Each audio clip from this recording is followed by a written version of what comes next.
सो हे students, आज हम discuss करेंगे फैक्ट्रीज़ एक्ट के बारे में। 1948 का जो एक्ट है फैक्ट्रीज़ एक्ट, तो इसका जो मेन पर्पज़ था लाने का वो यही था कि वर्कर्स की जो एक्सप्लॉयटेशन हो रही है उनसे जो ज़्यादा काम करवाया जाता है, उनकी वेजेस नहीं दी जाती हैं ढंग से, उनकी सेफ्टी हेल्थ का जो ध्यान नहीं रखा जाता है। तो मेन इसका ऑब्जेक्टिव यही है कि वर्किंग आवर्स इसमें डिफाइन किए गए हैं, कितने घंटे काम करना है। वर्कर्स ने हेल्थ के बारे में बात की गई है, उसके बारे में प्रोविजंस हैं। और आज का हमारा मेन जो टॉपिक है वो भी provisions regarding the health of workers है, मतलब जो प्रोविजंस इसमें दी गई हैं हेल्थ के रिगार्डिंग, उसको हम डिस्कस करेंगे। कौन कौन सी प्रोविजन है, सबसे पहले मैं आपको समरी में बता देता हूँ। ये आप साइड में जो बॉक्स है उसको देख सकते हो।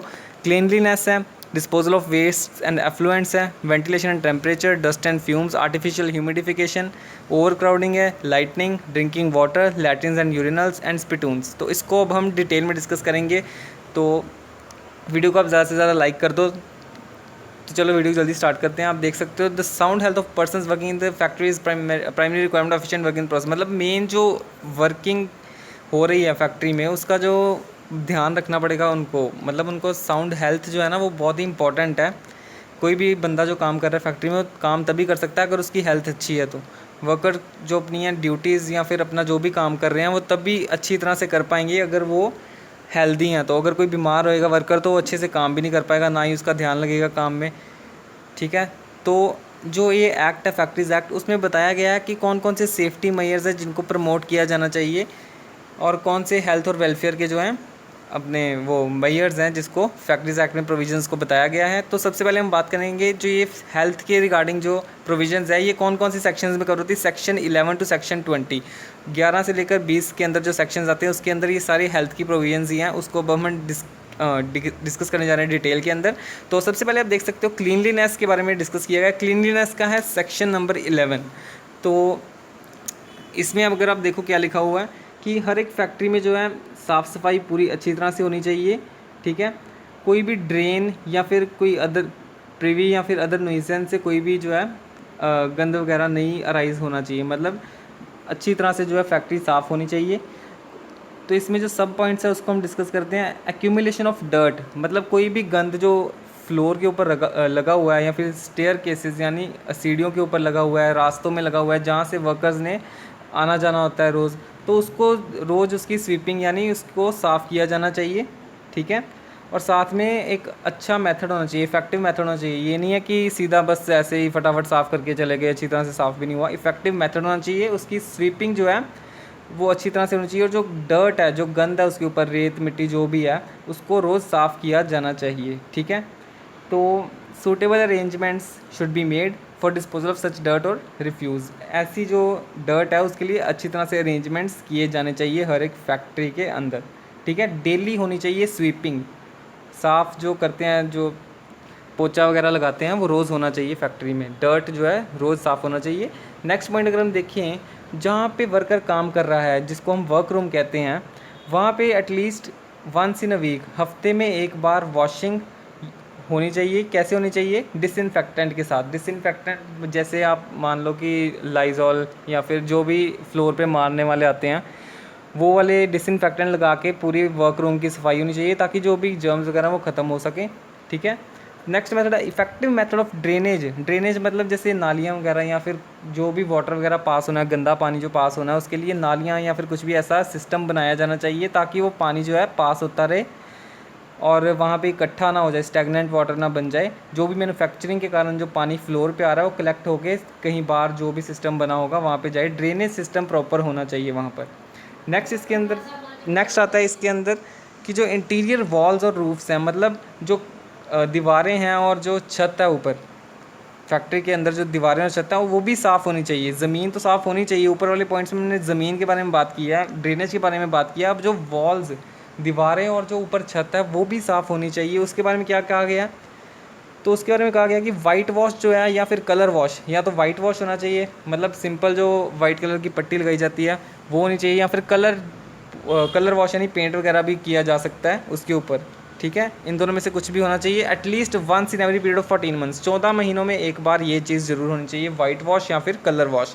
नेक्स्ट इसमें बताया गया कि चाहे वो सरफेस पेंटेड हो या फिर वार्निश्ड हो, या उसको पेंट किया गया या वार्निश किया गया, रिपेयर हुआ हो या रीवार्निश हुआ हो, शुड बी कैरिड। रिपेयर और रीवार्निश उसकी ज़रूर होनी चाहिए। अगर वो एक बार आपने पेंट कर दिया या वार्निश कर दिया है तो उसकी रिपेयर भी होनी चाहिए। ये नहीं कि एक पेंट के बारे में कहा गया फैक्ट्रीज एक्ट में तो एक ही बार पेंट करवाया, 100 साल हो गए फैक्ट्री को, उसके बाद पेंट ही नहीं करवाना आपने। उसकी रिपेयर और रीवार्निशिंग ज़रूर होनी चाहिए at least once in every period of 5 years. 5 सालों में एक बार ऐसी चीज़ ज़रूर होनी चाहिए। If washable then once in every 6 months. अगर वो साफ़ मतलब वॉश हो जानी है तो उसको 6 महीनों बाद भी किया जा सकता है। And washed at least once in every period of 6 month, मतलब 6 महीनों में एक बार उसको साफ़ ज़रूर किया जाना चाहिए। तो ये हमने पॉइंट्स डिस्कस किए क्लीनलीनेस के। तो इसमें हमने मेन पॉइंट्स डिस्कस किए हैं जो मैं आपको एक बार फिर से समरी में बता देता हूँ।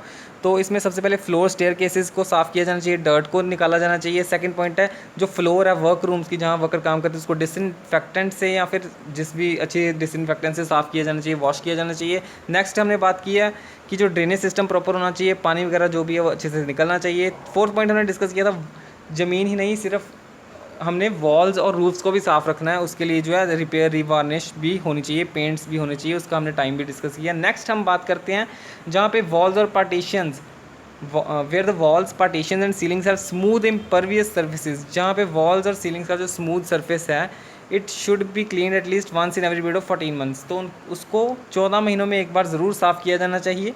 नेक्स्ट पॉइंट है सारे दरवाजे, सारी खिड़कियों के जो साइड वाले फ्रेम्स होते हैं, ठीक है, सारे दरवाजे खिड़कियों के साइड वाले फ्रेम्स या जो भी वुडन और मेटेलिक फ्रेमवर्क खिड़कियों का साइडों पे जो वुड या मेटल जो भी लगा होगा एल्युमिनियम वगैरह उसको भी जो है पेंट किया जाना चाहिए या फिर वार्निश किया जाना चाहिए, ठीक है। और उसकी टाइम लिमिट क्या है, 5 सालों में एक बार तो एटलीस्ट होना चाहिए। दरवाजे खिड़कियों को 5 सालों में एक बार पेंट वार्निश जो भी है करवाया जाना चाहिए। जो खिड़कियाँ हैं उनका वुडन फ्रेम है या मेटेलिक फ्रेम है, कुछ भी हो सकता है। The dates on which such process required by clause D carried out shall be entered in prescribe register. तो ये जो भी आप नेक्स्ट पॉइंट अब हम डिस्कस करते हैं इतना इंपॉर्टेंट नहीं है।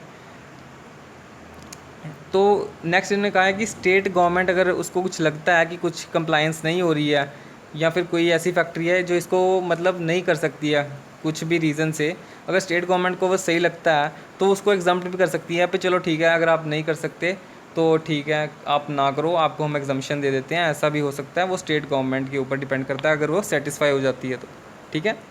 नेक्स्ट पॉइंट जो हमारा मेन पॉइंट है वो है disposal of waste and effluents. Waste and effluents मतलब जो भी गंदगी जो भी निकलता है वेस्ट आपका प्रोडक्शन वगैरह से फैक्ट्री से, और जो भी एफ्लुएंट्स मींस केमिकल्स वगैरह या फिर जो भी धुआं वगैरह निकलता है उसको जो है डिस्पोज कैसे करना है, या फिर जो भी लिक्विड्स केमिकल्स निकलते हैं उसको डिस्पोज कैसे करना है वो है सेक्शन 12 में बताया जाता है। Effective arrangement shall be made in every factory for the treatment of waste and effluents. तो हर एक फैक्ट्री में वेस्ट और एफ्लुएंट्स जो भी निकल रहे हैं फैक्ट्री में से, गंद जो भी निकल रहा है उसको डिस्पोज करने का भी एक प्रॉपर जो है तरीका होना चाहिए। मैन्युफैक्चरिंग से जो भी वेस्ट या फिर एफ्लुएंट निकल रहे हैं उसको डिस्पोज करने का अच्छे से एक इफेक्टिव अरेंजमेंट होना चाहिए, ज़रूरी है, ठीक है। ऐसी चीज़ ज़रूरी होनी चाहिए, बनाई जानी चाहिए फैक्ट्री के द्वारा। नेक्स्ट है स्टेट गवर्नमेंट कोई भी रूल्स प्रिस्क्राइब कर सकती है फ्यूचर में अगर उसको लगता है मतलब स्टेट गवर्नमेंट में make rules prescribing the arrangements to be made in accordance subsection 1 shall be approved by such authority as may prescribe. मतलब स्टेट गवर्नमेंट्स रूल्स बना सकती है ऐसे अरेंजमेंट्स और प्रिस्क्राइब भी कर सकती है अगर उसको लगता है कि ऐसा कुछ होना चाहिए तो, ठीक है। नेक्स्ट जो मेन पॉइंट है वो है वेंटिलेशन और टेम्परेचर। वेंटिलेशन और टेम्परेचर जो है वो है सेक्शन 13 के अंदर कवर होता है। तो उसमें क्या बताया जाता है, वेंटिलेशन आपको पता है जो वेंटिलेटर जो जिसको हम रोशनदान भी कहते हैं हिंदी में, मतलब फैक्ट्री जो है बिल्कुल ही बंद नहीं होनी चाहिए, उसमें हवा क्रॉस करने के लिए, एयर क्रॉस करने के लिए वेंटिलेशन का प्रॉपर सिस्टम होना चाहिए। टेम्परेचर की अगर हम बात करें वो आपको पता है टेम्परेचर मतलब जो भी ये तापमान जो जिसको आप हिंदी में कहते हो तापमान होता है टेम्परेचर, तो उसको भी अच्छे से मेंटेन किया जाना चाहिए। ये नहीं है कि फैक्ट्री है तो बहुत ही ज़्यादा हीट उसमें प्रोड्यूस हो रही हो, वर्कर बेचारा अच्छे से काम ना कर पाए, ठीक है, तो ऐसा नहीं होना चाहिए, बिल्कुल टॉर्चर वाला काम हो जाएगा ये तो वेंटिलेशन और टेम्परेचर को अच्छे से कंट्रोल किया जाना चाहिए। Effective and suitable provision shell be made in every factory for securing and maintaining adequate ventilation. मतलब अच्छे से प्रोविजंस बनाए जाने चाहिए हर एक फैक्ट्री के लिए भी वेंटिलेशन अच्छी रखने के लिए। Adequate ventilation by circulation of fresh air in every workroom. हर एक वर्करूम में एक मतलब एडिक्वेट वेंटिलेशन होनी चाहिए, मतलब एक अच्छे लेवल की वेंटिलेशन होनी चाहिए जिससे फ्रेश एयर कमरे में आती रहे और जो अंदर की हवा है वो भी बाहर जाती रहे, मतलब एयर जो है वो क्रॉस होती रहे। और टेम्परेचर जो है वो कंफर्टेबल लेवल का होना चाहिए, बंदे वहाँ पे जो है वर्कर्स हैं काम कर सकते हों। ये नहीं है कि इतना हॉट टेम्परेचर है, बेचारा वर्कर दिहाड़ी तो उसको लेनी है, अब उसको काम मजबूरी में करना पड़ रहा है, ठीक है, ऐसी चीज़ नहीं होनी चाहिए। कि बहुत ज़्यादा हाई टेम्परेचर नहीं होना चाहिए, वो काम कर सकता होना चाहिए उस टेम्परेचर में, नॉर्मल सा टेम्परेचर होना चाहिए, कंफर्टेबल लेवल होना चाहिए टेम्परेचर का। वॉल्स रूफ्स जो हैं फैक्ट्री की, वो ऐसे मटेरियल से बनाई जानी चाहिए या ऐसे डिज़ाइन में बनाई जानी चाहिए कि जो वो मैनर है, मतलब वो प्रिवेंट करे टेम्परेचर को बहुत ज़्यादा हाई जाने से या बहुत ज़्यादा लो जाने से। क्योंकि कई फैक्ट्रीज़ में जो है काम होता है वो हीट से रिलेटेड होता है, कईयों में जो है कोल्ड टेम्परेचर से रिलेटेड होता है। तो टेम्परेचर बहुत ज़्यादा हाई ना हो या टेम्परेचर बहुत ज़्यादा लो ना हो, इसके लिए क्या होना चाहिए, ऐसे मटेरियल वॉल्स के ऊपर, दीवारों के ऊपर और छत के ऊपर ऐसे मटेरियल यूज़ किए जाने चाहिए कि जो हीट को कंट्रोल में रखें, या फिर अगर कूलिंग वाली फैक्ट्री है तो जो कोल्ड है उसको कंट्रोल में रखें। ठीक है, नेक्स्ट पॉइंट अगर हम बात करें उसके, उसमें आपको क्या बताया जा रहा है कि नेचर ऑफ वर्क जो भी किया जा रहा है फैक्ट्री के अंदर, उसमें जो प्रोडक्शन प्रोसेस है वो एक्सेसिवली हाई टेम्परेचर का जो है अगर इन्वॉल्व है, तो फॉलोइंग मेजर्स जो आपको बताए जा रहे हैं वो लिए जाने चाहिए। ठीक है, कौन कौन से मेजर्स हैं, separating such process from work rooms, अगर जिसमें बहुत ज़्यादा टेम्परेचर इन्वॉल्व है तो उसको वर्क रूम से सेपरेट किया जाना चाहिए।